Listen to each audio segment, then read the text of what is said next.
So what's up, bosses? Joe here at budgetboss.ca. It is Wednesday. It is the 4th of December, and I'm jumping on for two reasons. So first off, it is around 7 p.m., and it's unusual for me to come on at this time of night, especially when I'm not dressed up or wearing a suit or off to work or something along those lines. I'm usually up pretty early. Today I was up at 4 a.m. I was back home visiting my dad, who just retired. Congratulations, my dad, my hero. He retired at the age of 60. 60 years old. 6-0. This is a man who worked as a laborer his whole life, and he's retiring on his terms, doing what he wants to do at 6-0, 60 years old. So tell me it ain't possible. My hero, my dad, he's doing that, and I'm helping him plan that retirement. It couldn't be more of an honor than that. And I was there yesterday all day, and I left early in the morning around 6 a.m., drove back from the GTA area to London, Ontario, and I was very happy to be there yesterday all day, and then left in the morning. So that was my early day today. So that's one thing I want to talk about, and I'm going to get into that in a second. But the first thing is the 10 triumphs of 2019. I want everyone to get involved with that. I want to hear what people have here to make their financial situation better.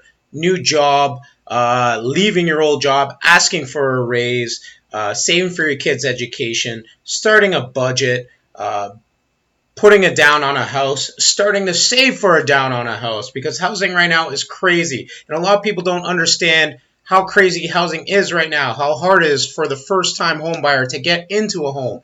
That is something I can appreciate, because I am not a homeowner, and I'm not buying a home right now because I know how crazy it is and how tough it is, and I'm investing in my business. It's a little side note, but at the same time, I want people to understand that I get it. It's tough.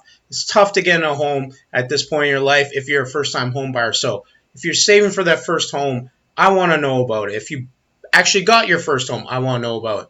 If you're saving for your own education, or you took a course, or you're taking part-time courses, I want to know about that. If you started a new career, if you told your boss, pay me, I deserve it, I want to know about that kind of stuff. Starting a budget, saving for retirement, investing for the first time, opening a tax-free savings account, a Roth IRA if you're in the States, all that kind of thing, I want to know about. So jump into the 10 triumphs of 2019. Last year, we had a lot of great people jump in. So many different cool things they did to make their financial picture better. Some people starting to pay off debt. Some people got debt-free. Amazing stuff, and I want to hear about it. But let's get back to the first thing I was talking about. My pops, who retired last Thursday, was his first day of retirement. So I went and took a look at his investments and stuff like that. But the biggest thing I want people to understand is that where I come from and what I've done in my life is like 1/100th of what my pops has done in his life. But what I understand is that coming from nowhere is huge. And growing up, we didn't have much. We lived in a basement apartment, one bedroom.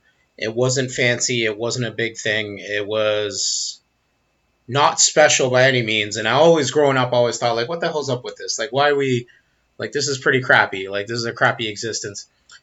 And slowly but surely, my dad built up a little bit of money here and there, and then we finally moved into a home that we shared with another family, a split-level home. He rented out the other side of it, and we lived in the side that was cheaper because he could get more rent for the other side. During that time, I'm like, wow, man, this sucks. Why we live in the basement? Why can't we live on the top floor? So another basement, but this was a house that he owned. And then eventually, 5 years after that, we moved out to our own home, one that we lived in as a family together for the first time with no other sort of families on the premises. And that was a huge thing. 10 years after that, my dad paid off his home with 2 rental properties on the go, a fully paid off forever home. And now, 15 years after that, he's retiring at the age of 60. So I'm immensely proud of that. When I look back at what we went through in my childhood, I didn't get it then, but I'm so happy and proud about it right now because, growing up, when you're going to, I don't know if any of you are Canadian and you played hockey growing up, well, we all did, or I did anyway, and we would go to the sort of summertime used equipment bonanza thing where you go to the arena and there's no ice on the arena yet, but it's just an empty floor and it has all the used equipment that people donated from the year before, and we'd always go get that used equipment because hockey's damn expensive, even when you're playing just house league hockey, and we couldn't afford the new equipment. So I had the shoulder pads that literally were just on top of my shoulder. If I hit someone, it hurt me more than it hurt them. We had, stuff that like was way too big because I had to grow into it because my dad knew it was, you're gonna grow, so you might as well get stuff that's too big. And it was just a trip growing up. It wasn't pleasant all the time, and I didn't get it. I didn't understand what was going on. But now that I look back on it and everything that my dad built, by actually sacrificing. We never went without food. We never didn't have shelter. We always had the things we need, but a lot of times we didn't get the things we wanted. And when I went off on my own and I finally understood that I can't have everything I want in life, it was easier, not easy, but easier for me to fully understand that because, yeah, when you're in your early 20s or, I left home a little bit earlier than I probably should have, but when you're starting off on your own, and then I went off to university, and that was a huge struggle for me, and obviously made a lot of mistakes along the way. But I understood that, I can't have everything I want at once. I got to try and build something. And now that I'm trying to build a business of mine, I get that trying to sacrifice to get something greater is I know it's a process and I know it takes time. And I have all these inspirational quotes and stuff like that, or do this, you'll get this. And like I post a lot of Dave Ramsey, and obviously Warren Buffett's a rich ass dude, so a lot of us can't relate to that. But I want people to understand that even if you come from humble beginnings, even if you come from poverty or somewhere that you never had anything given to you, uh, you could get to a place that's really good. And I'm helping my dad plan his retirement, which is an honor for me. And we're looking at leaving money to the next generation, and that's something that's very admirable.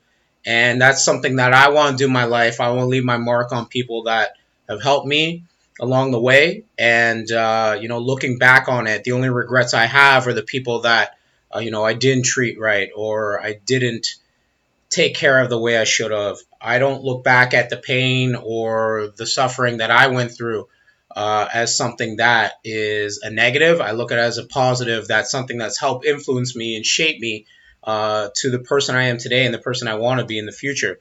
So I look at, you know, a lot of times we always place blame on this or that. Like society sucks. Yeah, Trump sucks. I don't like him. He's a piece of crap. But the politicians suck. Government sucks. My boss sucks. Everyone sucks. You know what? Yeah, cool. It makes sense, but it's going to get us nowhere. We need to understand that these sort of things, that's part of life, and no one's going to care about you as much as you care about yourself, and no one's going to care about your family as much as you care about your family. You got to take the steps to put that stuff in place to make sure that your life's better and that you're doing the things that is actually improving your life. Because I know for much of my life, I was doing things that were actually hurting myself, and no one's to blame for that than me, other than me. So I want people to understand that, yeah, a lot of this is inspirational. It's real though. Where I'm from and what I've dealt with in my life was any bad negative part of it was just me. It was no one else that brought it upon me. I had everything I needed in my life. I had food, I had shelter. Yeah, we didn't have the extras. But at the same time, I had what I needed to actually get a brain on myself and actually do what I gotta do. And I look back at everything that my dad did, and I'm so incredibly proud that now he has the life he wanted to have. He had to sacrifice at a younger age to get it though. And I appreciate that because that's what I'm trying to do. And now he's gonna live his life and enjoy his retirement, and that could make me more happy.